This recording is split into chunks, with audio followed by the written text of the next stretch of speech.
చేసుకోనంటేనేమో నువ్వు కొడతావు, చేసుకుంటా అంటేమో ఆయన కొడతాడు. నీ ఇద్దరు పొత్తులో నేను చేస్తున్నా. Watch our film Raju vs. Rambai with extended cut, streaming now only on ETV Win.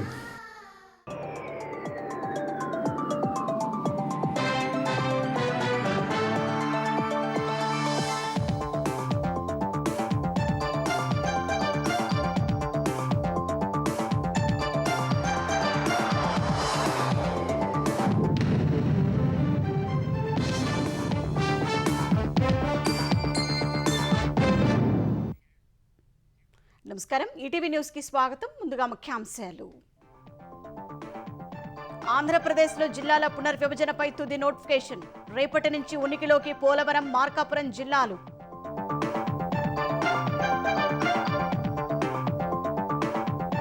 Konaseema జిల్లాలో కొబ్బరి తోటల ముంపు నివారణకు చర్యలు. శంకరగుప్తం డ్రైన్ ఆధునికీకరణ పనులకు పవన్ శంకుస్థాపన.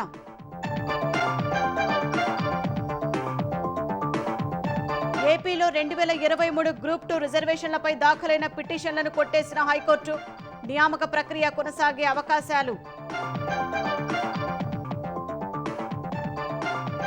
తెలంగాణలో గ్రూప్ 1 రద్దును వ్యతిరేకిస్తూ దాఖలైన పిటిషన్లపై వాదనలు పూర్తి. జనవరి 22న డివిజన్ బెంచ్ తీర్పు. 2025 ఏడాది తెలంగాణలో నేరాలు 2.33% తగ్గాయన్న డీజీపీ. త్వరలో పోలీస్ ఖాళీలు భర్తీ చేస్తామని శివధర్ రెడ్డి ప్రకటన. గోదావరి బనకచెల్ల లింకుకు నీటి లభ్యతపై కేంద్రం అనుమతులిచ్చిందన్న హరీష్. కాంగ్రెస్ సర్కారు ఏం చేస్తోందని సూటి ప్రశ్న.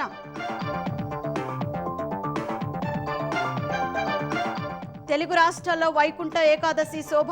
తిరుమల, యాదాద్రి సహా వైష్ణవాలయాలకు పోటెత్తిన ప్రముఖులు, భక్తులు.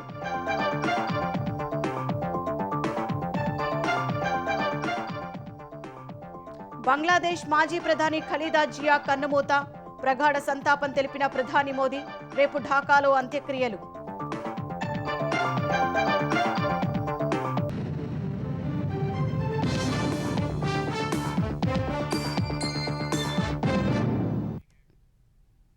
ఆంధ్రప్రదేశ్లో జిల్లాల సంఖ్య రేపటి నుంచి 28కి పెరగనుంది.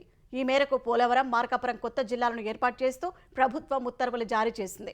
అన్నమయ్య జిల్లా కేంద్రాన్ని రాయచోటు నుంచి మదనపల్లికి మార్చుతూ ఆదేశాలు ఇచ్చింది. కొత్తగా 5 రెవెన్యూ డివిజన్లను ఏర్పాటు చేసింది. కొన్ని మండలాల సరిహద్దులు మారుస్తూ నోటిఫికేషన్లు జారీ చేసింది.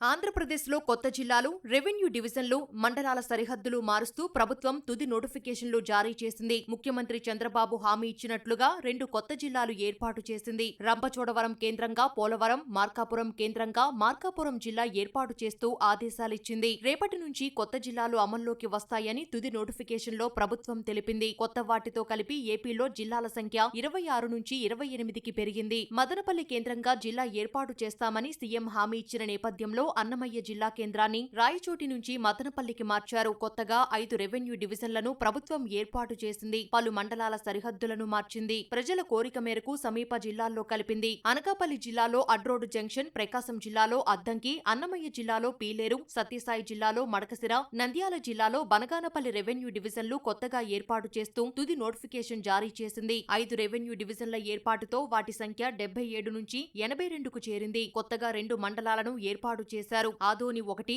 ఆదోని 2 మండలాల ఏర్పాటుతో ఏపీలో మండలాల సంఖ్య 679 నుంచి 681కి పెరిగింది. పెనుకొండ మండలాన్ని వాసవి పెనుకొండగా మార్చారు. నందిగామ మండలాన్ని పలాస రెవెన్యూ డివిజన్ నుంచి టెక్కలికి మార్చారు. సామర్లకోట మండలాన్ని కాకినాడ డివిజన్ నుంచి పెద్దాపురానికి మార్చారు. పాడేరు కేంద్రంగా అల్లూరి సీతారామరాజు జిల్లాను పునర్వ్యవస్థీకరిస్తూ ఉత్తర్వులిచ్చారు. అంబేద్కర్ కోనసీమ జిల్లాలో పలు మండలాలను మార్చారు. గూడూరు నియోజకవర్గంలోని 3 మండలాలు నెల్లూరుకు తీసుకువచ్చారు. రైల్వే కోడూరు నియోజకవర్గాన్ని తిరుపతి జిల్లాలోకి, రాజంపేట నియోజకవర్గాన్ని వైఎస్సార్ కడప జిల్లాలోకి చేరుస్తూ తుది నోటిఫికేషన్లు విడుదలయ్యాయి. 17 జిల్లాల్లో 25 మార్పులు చేస్తూ కేబినెట్ ఆమోదం తెలపగా వాటన్నింటికి సంబంధించి తుది ప్రకటన జారీ అయ్యింది. కొత్త జిల్లాలు, రెవెన్యూ డివిజన్లు సహా మార్పులు, చేర్పులన్నీ డిసెంబర్ 31 నుంచే అమల్లోకి వస్తాయని ఆంధ్రప్రదేశ్ ప్రభుత్వం స్పష్టం చేసింది. బీఆర్ అంబేద్కర్ కోనసీమ జిల్లాలో కొబ్బరి తోటలను ముంపు నుంచి రక్షించేందుకు శంకరగుప్తం మేజర్ డ్రైన్ ఆధునీకరణ పనుల్ని ఆంధ్రప్రదేశ్ ఉప ముఖ్యమంత్రి పవన్ కళ్యాణ్ ప్రారంభించారు. నవంబర్ 26న రాజోలు నియోజకవర్గం పరిధిలో ముంపు వల్ల పాడైన కొబ్బరి తోటలను పవన్ పరిశీలించారు. 45 రోజుల సమస్యకు కారణాలను శాస్త్రీయంగా నిర్ధారించి పరిష్కరిస్తామని కొబ్బరి రైతులకు హామీ ఇచ్చారు. ఆ మేరకు నిపుణులతో అధ్యయనం జరిపించారు. డ్రైన్ సరిగా లేనందువల్లే కొబ్బరి తోటలు ముంపు బారిన పడి ఎండిపోయినట్లు నిపుణులు తేల్చారు. శంకరగుప్తం డ్రైన్ ఆధునీకరణ పనులు చేపట్టాలని సిఫారసు చేశారు. ఆ మేరకు 20.77 కోట్లతో శంకరగుప్తం మేజర్ డ్రైన్ ఆధునీకరణ పనులకు ప్రభుత్వం ఆమోదం తెలిపింది. ఆధునీకరణ పనుల్ని ఇవాళ మంగళగిరిలోని తన క్యాంపు కార్యాలయం నుంచి పవన్ కళ్యాణ్ వర్చువల్ గా ప్రారంభించారు. అన్నం పెట్టే రైతుకి నిలబడే ప్రభుత్వం ఇది. ఎన్ని ప్రాజెక్ట్స్ ఉన్నాయి, రేపు పోలవరం ప్రాజెక్ట్ రాబోతుందంటే ఇది రైతు కన్నీరు పెట్టని రాష్ట్రం అవ్వాలనేది ముఖ్యమంత్రి గారి ఆకాంక్ష. మీరు ఇబ్బంది పడుతున్నప్పుడు శంకరగుప్తం డ్రైన్ కి ఆయన దాదాపు 20 కోట్ల 70 లక్షలు ఇచ్చినందుకు మనస్ఫూర్తిగా వారికి మనందరం కృతజ్ఞతలు తెలియజేసుకోవాలి. అలాగే ఉమ్మడి తూర్పుగోదావరి జిల్లాలో డ్రైన్లు పంట కాలంలో ఆధునీకరణకు సుమారు 4,000 కోట్ల రూపాయలు అవసరమని గత పర్యటన అధికారులు చెప్పారు. కలెక్టర్ గారు కూడా ప్రత్యేకంగా దాన్ని ప్రస్తావించారు. ఏంటంటే దాని గురించి కూడా అధ్యయనం జరుగుతూ ఉంది. నివేదిక వచ్చిన వెంటనే మంత్రివర్గంలో చర్చించి డ్రైన్ల ఆధునీకరణ అంశాన్ని ఖచ్చితంగా ముందుకు తీసుకెళ్తాం. 2025లో గిరిజన, మహిళా, శిశు సంక్షేమ శాఖలో విప్లవాత్మక మార్పులు తెచ్చామని ఆ శాఖల మంత్రి గుమ్మడి సంధ్యారాణి తెలిపారు. డోలీ మోతలు లేకుండా అనేక గిరిజన గ్రామాలకు రహదారి సౌకర్యం కల్పించామన్నారు. మినీ అంగన్వాడీలను మెయిన్ అంగన్వాడీలుగా మార్చామని, అంగన్వాడీలకు సెల్ ఫోన్ సౌకర్యం కల్పించామని వివరించారు. 9 ఐటీడీఏల పరిధిలో ట్రైకార్ లోన్లు పునరుద్ధరించామన్నారు. 2026లోనూ మరింత రెట్టింపు ఉత్సాహంగా పనిచేస్తామని మంత్రి సంధ్యారాణి వెల్లడించారు. ఈ సంవత్సర కాలంలో నాకు ఇచ్చినటువంటి 2 శాఖలలో ముఖ్యంగా ఉమెన్ అండ్ చైల్డ్ వెల్ఫేర్లో అయితే చాలా మార్పులు చేర్పులు చేశాం. మినీ అంగన్వాడీస్ని 5,000 మందిని మెయిన్ అంగన్వాడీస్గా మార్చడం కూడా జరిగింది. అలాగే ట్రైబల్ వెల్ఫేర్ డిపార్ట్మెంట్లో చూసుకున్నట్టయితే అక్కడ కూడా ప్రమోషన్స్ చాలా ఇవ్వటం జరిగింది. హాస్టల్స్ అన్నింటిలో కూడా త్రాగడానికి నీరు కానీ, బుక్స్ ఇవ్వటం కానీ, యూనిఫామ్ ఇవ్వడం కానీ, నాణ్యమైన సన్నబియ్యంతో భోజనం పెట్టడం కానీ ఇవన్నీ కార్యక్రమాలు చేస్తున్నాం. ఈ 25 సంవత్సరం చాలా చక్కగా జరిగింది. కొత్తగా రాబోతున్నటువంటి మనకి 2026 కూడా అందరికీ మంచి జరగాలని మనస్ఫూర్తిగా కోరుకుంటూ అందరికీ హ్యాపీ న్యూ ఇయర్. ఆంధ్రప్రదేశ్లో 2023 ఏడాది ఇచ్చిన గ్రూప్ 2 నోటిఫికేషన్లో రిజర్వేషన్లపై దాఖలైన పిటిషన్లను హైకోర్టు కొట్టేసింది. గ్రూప్ 2 పోస్టుల భర్తీకి 2023 డిసెంబర్ 7న జారీ చేసిన నోటిఫికేషన్లో మహిళలు, క్రీడాకారులు, దివ్యాంగులు, మాజీ సైనికులకు ప్రత్యేక రిజర్వేషన్ పాయింట్లు ఇవ్వడాన్ని సవాల్ చేస్తూ దాఖలైన వ్యాజ్యాలను ఏపీ హైకోర్టు కొట్టేసింది. గ్రూప్ 2 నోటిఫికేషన్ రద్దు చేయాలని కోరుతూ కొందరు హైకోర్టులో వ్యాజ్యాలు వేశారు. సుప్రీంకోర్టు ఇచ్చిన మార్గదర్శకాలకు అనుగుణంగా రిజర్వేషన్ రోస్టర్ నిర్ణయించి గ్రూప్ 2 పోస్టులకు మళ్లీ నోటిఫికేషన్ ఇచ్చేలా ఏపీపీఎస్సీని ఆంధ్రప్రదేశ్ ప్రభుత్వాన్ని ఆదేశించాలని కోరారు. ఇటీవల ఈ వ్యాజ్యాలపై విచారణ జరిపిన హైకోర్టు తీర్పు రిజర్వ్ చేసింది. నేడు వ్యాజ్యాలను కొట్టేస్తూ నిర్ణయం వెల్లడించింది. తెలంగాణలో గ్రూప్ 1 పరీక్షల మూల్యాంకనంపై సింగిల్ జడ్జి ఇచ్చిన ఆదేశాలను సవాల్ చేస్తూ దాఖలైన పిటిషన్లపై డివిజన్ బెంచ్లో వాదనలు ముగిశాయి. ఇరువైపులా వాదనలు విన్న ధర్మాసనం తీర్పు రిజర్వ్ చేసింది. జనవరి 22న తీర్పు వెలువరిస్తామని తెలిపింది. గ్రూప్ 1 జవాబు పత్రాల మూల్యాంకనం, పరీక్షా కేంద్రాల కేటాయింపులో అవకతవకలు జరిగాయంటూ కొందరు అభ్యర్థులు వేసిన పిటిషన్లపై తొలుత హైకోర్టు ఏకసభ్య ధర్మాసనం విచారించింది. జవాబు పత్రాలను పునర్మూల్యాంకనం చేయాలని, లేదంటే తాజాగా పరీక్ష నిర్వహించాలని ఆదేశిస్తూ సెప్టెంబర్ 9న హైకోర్టు ఏకసభ్య ధర్మాసనం ఉత్తర్వులు జారీ చేసింది. ఆ తీర్పుపై పలువురు అభ్యర్థులు టీజీపీఎస్సీ అప్పీలు చేశాయి. సింగిల్ జడ్జి తీర్పును డివిజన్ బెంచ్ సస్పెండ్ చేసింది.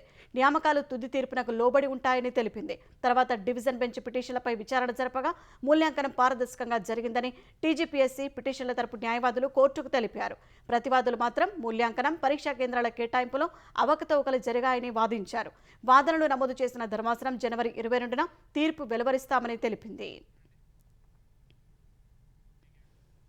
సంక్రాంతి పండుగ సందర్భంగా టోల్ ఫీజు మినహాయింపు ఇవ్వాలని కేంద్ర మంత్రి నితిన్ గడ్కరీకి లేఖ రాసినట్లు తెలంగాణ రోడ్లు, భవనాల శాఖ మంత్రి కోమటిరెడ్డి వెంకటరెడ్డి తెలిపారు. హైదరాబాద్, విజయవాడ జాతీయ రహదారిపై జనవరి 9 నుంచి 18 వరకు టోల్ ఫీజు మినహాయించాలని లేఖలో విజ్ఞప్తి చేసినట్లు చెప్పారు. సంక్రాంతి పండుగ రోజుల్లో ఆ జాతీయ రహదారిపై వాహనాల రద్దీ 200% అధికంగా ఉంటుందని తెలిపారు. టోల్గేట్ల వద్ద వాహనాలు ఆగకుండా సహకరించాలన్నారు.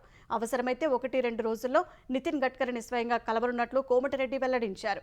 జనవరిలో జరగనున్న మేడారం జాతరకు వెళ్లే భక్తులు అసౌకర్యం లేకుండా వెళ్లేలా సహకరించాలని కేంద్ర మంత్రిని కోరనున్నట్లు తెలిపారు. పండుగ సందర్భంగా జాతీయ రహదారులపై ట్రాఫిక్ రద్దీ నియంత్రణకు ముందస్తు ప్రణాళికలతో సిద్ధం కావాలని అధికారులను మంత్రి ఆదేశించారు.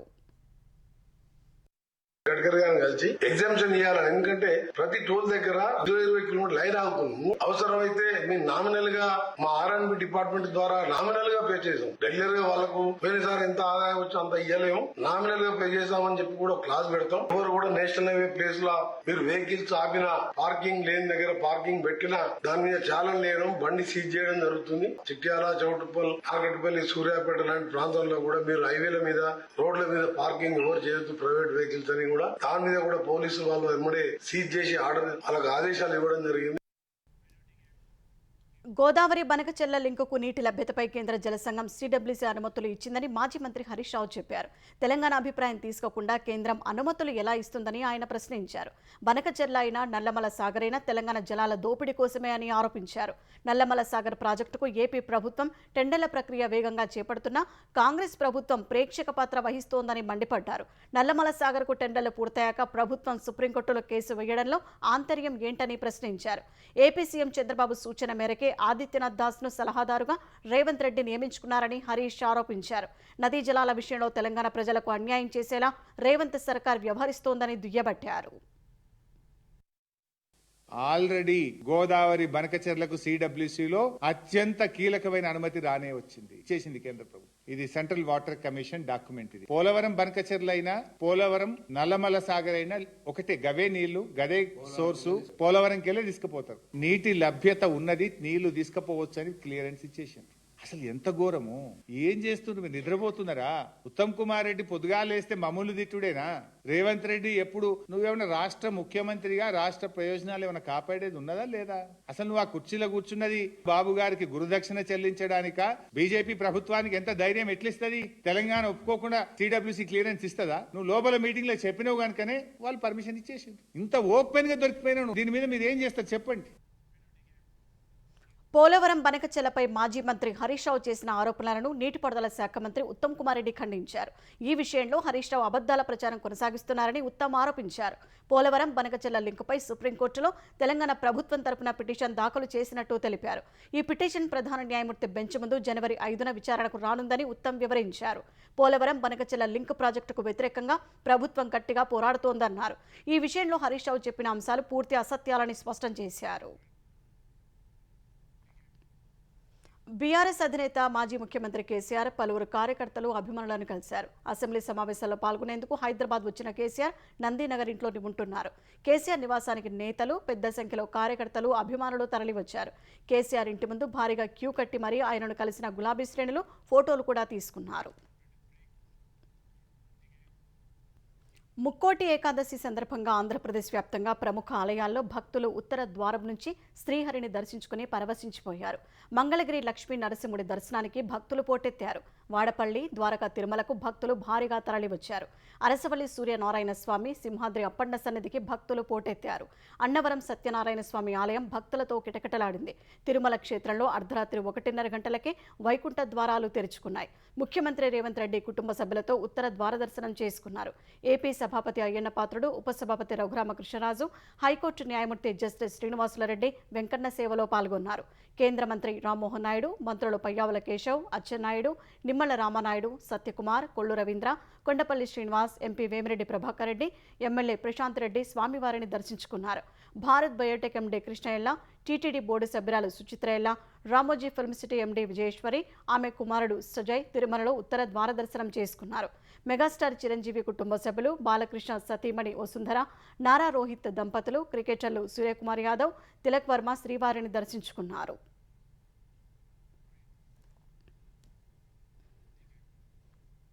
తెలంగాణ వ్యాప్తంగా ప్రముఖ పుణ్యక్షేత్రాలతో పాటు వైష్ణవ ఆలయాల్లోనూ ముక్కోటి ఏకాదశి వేడుకలు ఘనంగా జరిగాయి. భద్రాచలంలో ఈ నెల 20 నుంచి ముక్కోటి ఏకాదశి ఉత్సవాలు ఘనంగా ప్రారంభం కాగా నేడు శ్రీరామమూర్తి గరుడ వాహనంపై, సీతమ్మవారు గజవాహనంపై, లక్ష్మణస్వామి హనుమత్ వాహనంపై కొలువు తీరారు. వైకుంఠ ద్వార దర్శనం కోసం తెల్లవారుజాము నుంచే భక్తులు పోటెత్తారు. ధర్మపురిలో లక్ష్మీ నరసింహస్వామి ఆలయంలో తెలంగాణ ఎస్సీ, ఎస్టీ శాఖల మంత్రి అడ్లూరి లక్ష్మణ్ పూజల్లో పాల్గొన్నారు. సంగారెడ్డి జిల్లాలో వైకుంఠపుర శ్రీ వెంకటేశ్వర స్వామిని తెలంగాణ వైద్య ఆరోగ్య శాఖ మంత్రి దామోదర రాజనరసింహ దంపతులు దర్శించుకున్నారు. పళ్లకి సేవలో పాల్గొన్నారు. యాదాద్రి లక్ష్మీ సమేత నారసింహుడు భక్తులకు ఉత్తర ద్వార దర్శనమిచ్చారు. తెలంగాణ ఐటీ శాఖ మంత్రి దుద్దిళ్ల శ్రీధర్ బాబు, దేవాదాయ శాఖ మంత్రి కొండా సురేఖ యాదాద్రి పుణ్యక్షేత్రంలో పూజల్లో పాల్గొన్నారు. అనంతరం వరంగల్ బట్టల బజార్ శ్రీ వెంకటేశ్వర స్వామిని మంత్రి సురేఖ దర్శించుకున్నారు. హైదరాబాద్ హిమాయత్ నగర్లోని టీటీడీ వెంకటేశ్వర స్వామిని మంత్రి పొన్నం ప్రభాకర్ దర్శించుకున్నారు. ఇంజనీరింగ్, ఫార్మా, అగ్రికల్చర్ సహా పలు కోర్సులకు సంబంధించిన ప్రవేశ పరీక్షల షెడ్యూలే తెలంగాణ ఉన్నత విద్యామండలి ప్రకటించింది. సోమవారం ఆయా పరీక్షలకు కన్వీనర్లను నియమించిన ఉన్నత విద్యామండలి తాజాగా పరీక్షల షెడ్యూల్ వెల్లడించింది. ఇంజనీరింగ్, ఫార్మా, అగ్రికల్చర్ కోర్సుల ప్రవేశాల కోసం నిర్వహించే టీజీఈఏపీ సెట్ను జేఎన్టీయూ ఆధ్వర్యంలో మే 4 నుంచి 11 వరకు నిర్వహించనున్నారు. 4-5వ తేదీల్లో అగ్రికల్చర్, ఫార్మా పరీక్షలు, మే 9 నుంచి 11 వరకు ఇంజనీరింగ్ ప్రవేశ పరీక్షలు నిర్వహించనున్నారు. మే 12న బీఈడీలో ప్రవేశాల కోసం ఎడ్సెట్, మే 13, 14 తేదీల్లో ఎంబీఏ, ఎంసీఏ కోర్సుల ప్రవేశాల కోసం టీజీఐసెట్ నిర్వహించనున్నట్లు తెలిపింది. బీఈ, బీటెక్, బీఫార్మా కోర్సులో లాటరల్ ఎంట్రీ ద్వారా వచ్చే వారి కోసం మే 15న టీజీఈసెట్, మే 18న ఎల్ఎల్బీ, ఎల్ఎల్ఎం కోర్సుల కోసం టీజీ లాసెట్, పీజీ ఎల్సెట్ జరుగుతుందని పేర్కొంది. ME, MTech, MPharma, MArch, PharmD కోర్సుల ప్రవేశాల కోసం మే 28 నుంచి 31 వరకు పీజీఈసెట్, మే 31 నుంచి జూన్ 3 వరకు పీఈసెట్ పరీక్ష జరుగుతుందని వివరించింది. తెలంగాణలో గతేడాదితో పోలిస్తే ఈ సంవత్సరం నేరాలు 2.33% తగ్గినట్లు డీజీపీ శివధర్ రెడ్డి వెల్లడించారు. తెలంగాణ పోలీస్ శాఖ వార్షిక నివేదికను విడుదల చేసిన ఆయన శాంతి భద్రతలు అదుపులో ఉన్నాయని తెలిపారు. గతేడాది 2.34 లక్షల కేసులు నమోదు కాగా ఈసారి 2.28 లక్షల కేసులు నమోదయ్యాయని చెప్పారు. సైబర్ క్రైమ్ పోలీసులు సమర్థవంతంగా పనిచేయడంతో 3% సైబర్ నేరాలు తగ్గాయన్నారు. శిక్ష పడిన కేసుల సంఖ్య 3% పెరిగిందని, ఈ ఏడాది 4 కేసుల్లో మరణశిక్షలు పడ్డాయని తెలిపారు. హత్యలు 8.76%, అత్యాచారాలు 13.45% తగ్గాయన్నారు. దోపిడీలు 27%, దొంగతనాలు 9.1% తగ్గాయని చెప్పారు. నమ్మక ద్రోహం కేసులు 23% పెరిగాయన్నారు. వరకట్న వేధింపుల కేసులు 2%, ఎస్సీ ఎస్టీ కేసులు 9.5% తగ్గాయన్నారు. పోలీసు ఉద్యోగాల నియామకాల కోసం కసరత్తు చేస్తున్నామని డీజీపీ వివరించారు. యాంటీ ఎక్స్ట్రీమిస్ట్ వర్క్ ఈ ఒక్క సంవత్సరంలోనే 509 మంది సరెండర్ అయినారు. మే నెలలో మిస్ వరల్డ్ ఈవెంట్ జరిగింది. భారతదేశంలో చాలా అరుదుగా జరిగేటువంటి కార్యక్రమం. అది కూడా ఎట్లాంటి సమస్య లేకుండా మే నెలలో పూర్తి బందోబస్తు ఏర్పాటు చేసి చిన్న సమస్య లేకుండా అది కూడా ఘనంగా పూర్తి చేసుకున్నాం. సో ఇట్లా ఈ సంవత్సరం మనకు 3 జాతీయ అంతర్జాతీయ ఈవెంట్లని ఇట్లాంటి చిన్న సమస్య కూడా లేకుండా మనం దిగ్విజయంగా పూర్తి చేసుకున్నాం. హైదరాబాద్ జంట నగరాల పరిధిలో పునర్వ్యవస్థీకరించిన పోలీస్ కమిషనరేట్లలో కొత్తగా నియమితులైన కమిషనర్లు బాధ్యతలు స్వీకరించారు. సైబరాబాద్ పోలీస్ కమిషనర్గా రమేష్ రెడ్డి బాధ్యతలు స్వీకరించారు. సైబరాబాద్ పోలీస్ కమిషనర్ కార్యాలయంలో బాధ్యతలు స్వీకరించిన ఆయనకు సహచర పోలీసులు అభినందనలు తెలిపారు. రంగారెడ్డి జిల్లా కొంగరకలాన్లోని కలెక్టరేట్ ఆవరణలో ఫ్యూచర్ సిటీ పోలీస్ కమిషనర్గా సుధీర్ బాబు బాధ్యతలు స్వీకరించారు. శరవేగంగా అభివృద్ధి చెందుతున్న ఫ్యూచర్ సిటీ కోసం ప్రభుత్వం కొత్త కమిషనరేట్ను ఏర్పాటు చేసింది. రాచకొండ కమిషనరేట్ను పునర్వ్యవస్థీకరించి ఏర్పాటు చేసిన మల్కాజ్గిరి కమిషనరేట్లో అవినాష్ మహంతి బాధ్యతలు స్వీకరించారు. 2025లో ఎన్టీఆర్ పోలీస్ కమిషనరేట్ పరిధిలో నేరాలను 21% తగ్గించగలిగామని పోలీస్ కమిషనర్ రాజశేఖర్ బాబు తెలిపారు. 2025లో సాంకేతిక పరిజ్ఞానం ఉపయోగించి మంచి ఫలితాలు సాధించామన్నారు. గంజాయి, మత్తు పదార్థాల అక్రమ రవాణాను నియంత్రించామని చెప్పారు. నార్కోటిక్, ఆర్థిక నేరాలు మాత్రమే ఈసారి పెరిగాయని, 2026లో వాటిని అరికట్టేలా చర్యలు తీసుకుంటామన్నారు. సైబర్ క్రైమ్ తగ్గినా నగదు నష్టం ఎక్కువగా ఉందన్నారు. 80.70% రికవరీ ఉండటం ఒక రికార్డని, 2024లో 52% మాత్రమే రికవరీ ఉందన్నారు. 50% నిందితులకు శిక్ష పడినట్లు వివరించారు. రోడ్డు ప్రమాద మరణాలు 20% తగ్గాయని, హెల్మెట్, సీటు బెల్ట్పై అవగాహన కల్పించడం ద్వారా మంచి ఫలితాలు వచ్చాయన్నారు. హిట్ అండ్ రన్ కేసులు 328 ఉంటే 238 మందికి 2 కోట్లతో ఆర్థిక సాయం అందించామన్నారు. అస్తరం యాప్ ద్వారా ట్రాఫిక్ కష్టాలు లేకుండా చర్యలు తీసుకున్నామని కమిషనర్ వివరించారు. ఏ మార్గంలో వెళితే రద్దీ ఉండదో ప్రజలకు తెలిసేలా యాప్ను అందుబాటులోకి తెస్తున్నామన్నారు.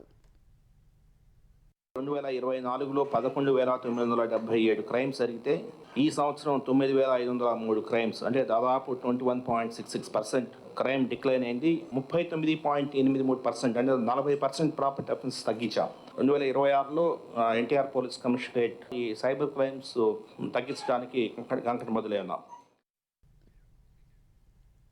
ఆర్టీసీ బస్సులో ప్రయాణికుల దృష్టి మరల్చి చోరీలకు పాల్పడుతున్న 9 మంది అంతరాష్ట్ర ముఠా సభ్యులను కడప జిల్లా పోలీసులు అరెస్ట్ చేశారు. తూర్పుగోదావరి జిల్లాకు చెందిన 9 మంది నిందితుల నుంచి 75 లక్షల రూపాయల విలువ చేసే అరకిలో బంగారం, కిలోన్నర వెండి ఆభరణాలను పోలీసులు స్వాధీనం చేసుకున్నారు. బస్సులో ప్రయాణికుల వెళ్లి తోటి ప్రయాణికులను మాటలో పెట్టి వారి హ్యాండ్ బ్యాగులను కత్తిరించి ఎత్తుకెళ్లడం చేసేవారని జిల్లా ఎస్పీ నచికేత్ విశ్వనాథ్ తెలిపారు. పట్టుబడిన నిందితుల్లో మహిళలు కూడా ఉన్నారు. వీరందరిపై కడప జిల్లాలోని వివిధ పోలీస్ స్టేషన్లలో 23 కేసులు నమోదయ్యాయి. అంతరాష్ట్ర ముఠాకు నాయకత్వం వహిస్తున్న తొండా పోషమ్మపై 15 కేసులు, ఆమె భర్త తొండా పోతురాజుపై 42 కేసులు, రావుల లక్ష్మిపై 10 కేసులు ఉన్నాయని ఎస్పీ తెలిపారు. ఈ ముగ్గురిపై పీడీ యాక్ట్ కూడా నమోదు చేస్తామని వెల్లడించారు. బంగ్లాదేశ్ మాజీ ప్రధాని బీఎన్పీ అధినేత్రి ఖలీదా జియా ఇక లేరు. గుండె ఊపిరితిత్తుల ఇన్ఫెక్షన్ సోకడంతో నవంబర్ 23న ఢాకాలోని ఎవర్కేర్ ఆసుపత్రిలో చేరిన ఆమెకు చికిత్స చేస్తుండగానే తుదిశ్వాస విడిచారు. గుండె, మూత్రపిండాలు, కాలేయం, డయాబెటీస్, ఊపిరితిత్తుల సమస్యలు తీవ్రమై ఈ ఉదయం 6 గంటలకు ప్రార్థనల తర్వాత ఆమె ప్రాణాలు కోల్పోయారు. 1945లో వ్యాపారవేత్త సికిందర్ కుటుంబంలో జన్మించిన ఖలీదా జియా 1960లో జియావుర్ రెహమాన్ను వివాహం చేసుకున్నారు. బంగ్లా విమోచన ఉద్యమంలో పాల్గొన్న జియావుర్ 1981లో హత్యకు గురైన తర్వాత ఆయన స్థాపించిన బంగ్లాదేశ్ నేషనలిస్ట్ పార్టీ బీఎన్పీ పగ్గాలను ఖలీదా జియా చేపట్టారు. తర్వాత 10 ఏళ్లకు తొలిసారి ప్రధాని బాధ్యతలు చేపట్టారు. 1991, 1996, 2001 నుంచి 2006 మధ్య ఆమె బంగ్లాదేశ్ ప్రధాని పదవి చేపట్టారు. బంగ్లాదేశ్ తొలి మహిళా ప్రధానిగా, ముస్లిం దేశాల 2వ మహిళా ప్రధానిగా రికార్డును నెలకొల్పారు. బంగ్లా రాజకీయాల్లో తన ప్రత్యర్థి అవామీ లీగ్ అధినేత్రి షేక్ హసీనాతో సమానంగా ఆధిపత్యం చెలాయించారు. బంగ్లాదేశ్లో ప్రజాస్వామ్య స్థాపనకు చేసిన కృషికి ఖలీదా విమర్శకుల ప్రశంసలు అందుకున్నారు. అవినీతి ఆరోపణల దోషిగా తేలి 2018 నుంచి 2020 వరకు జైల్లో గడిపిన ఆమె తర్వాత రాష్ట్రపతి ద్వారా క్షమాభిక్ష పొందారు. ఆమెకు 2 కుమారులు కాగా ఓ కుమారుడు అరాఫత్ కొన్నేళ్ల క్రితం మలేషియాలో చనిపోయారు. మరో కుమారుడు తారిక్ రెహమాన్ 17 ఏళ్ల తర్వాత బంగ్లాదేశ్లో అడుగుపెట్టారు. ఖలీదా జియా అంత్యక్రియలు రేపు ఢాకాలో జరగనుండగా భారత్ తరపున విదేశాంగ మంత్రి జయశంకర్ హాజరు కానున్నారు. బంగ్లాదేశ్ మాజీ ప్రధాని ఖలీదా జియా మృతి పట్ల ప్రధాని నరేంద్ర మోదీ ప్రగాఢ సంతాపం ప్రకటించారు. ఆమె కుటుంబానికి బంగ్లాదేశ్ ప్రజలకు సానుభూతి తెలిపారు.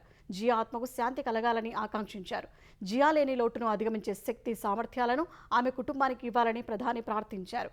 బంగ్లాదేశ్ తొలి మహిళా ప్రధానిగా జియా తన మాతృభూమి అభివృద్ధి కోసం, ఇరు దేశాల మధ్య సంబంధాల కోసం చేసిన కృషి ఎప్పటికీ గుర్తుండిపోతుందని మోదీ కొనియాడారు. 2015లో ఖలీదా జియాను కలిసిన ఫోటోలను మోదీ ఎక్స్లో పోస్ట్ చేశారు. ఖలీదా జియా మృతి పట్ల విచారం వ్యక్తం చేసిన ఆ దేశ మాజీ ప్రధాని షేక్ హసీనా బంగ్లాదేశ్లో ప్రజాస్వామ్యం స్థాపించడానికి ఆమె చేసిన కృషి చిరస్మరణీయమని కొనియాడారు. ఖలీదా జియా మరణం పట్ల బంగ్లాదేశ్ తాత్కాలిక ప్రభుత్వ సలహాదారు మొహమ్మద్ యూనస్ తీవ్ర విచారం వ్యక్తం చేశారు. బంగ్లాదేశ్లో ప్రజాస్వామ్య పునరుద్ధరణకు ఖలీదా జియా చేసిన పోరాటం ఎప్పటికీ గుర్తుండిపోతుందని యూనస్ కొనియాడారు. 1991లో ప్రధాని హోదాలో ఆర్థిక సరళీకరణ ద్వారా దేశ ఆర్థిక వ్యవస్థకు బలమైన పునాది వేశారని యూనస్ గుర్తు చేశారు.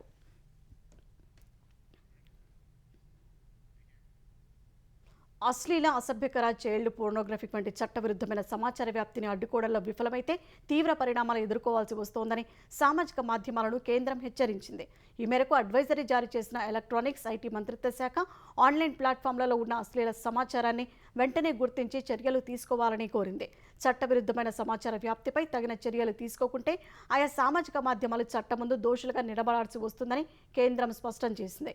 ఇటీవల ఆన్లైన్లో అశ్లీల సమాచార వ్యాప్తి పెరుగుదల, దాని నియంత్రణలో సామాజిక మాధ్యమాలు కఠినంగా వ్యవహరించడం లేదని గుర్తించిన కేంద్రం ఈ మేరకు వాటిని హెచ్చరించింది. 2021 ఐటీ నిబంధనల ప్రకారం బాధిత వ్యక్తి లేదా అతడి తరపున ఎవరైనా ఫిర్యాదు చేసిన 24 గంటల్లో అందుకు సంబంధించిన చట్టవిరుద్ధమైన సమాచారాన్ని సామాజిక మాధ్యమాలు తొలగించాలి లేదా నిలిపివేయాలని కేంద్రం కోరింది.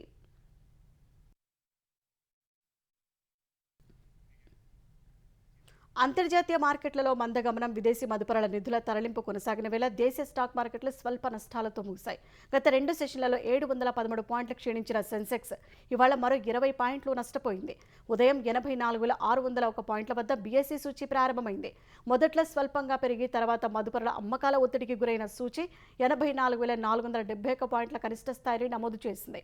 అనంతరం తీవ్ర ఒడిదొడుకుల మధ్య సాగిన సెన్సెక్స్ సెషన్ ముగింపులో మదుపరుల కొనుగోళ్ల మద్దతుతో 84,807 పాయింట్ల గరిష్ట స్థాయిని తాకింది. చివరకు 84,675 పాయింట్ల వద్ద స్థిరపడింది. జాతీయ స్టాక్ ఎక్స్చేంజ్ సూచీ నిఫ్టీ 3 పాయింట్లు తగ్గి 25,939 వద్ద ముగిసింది.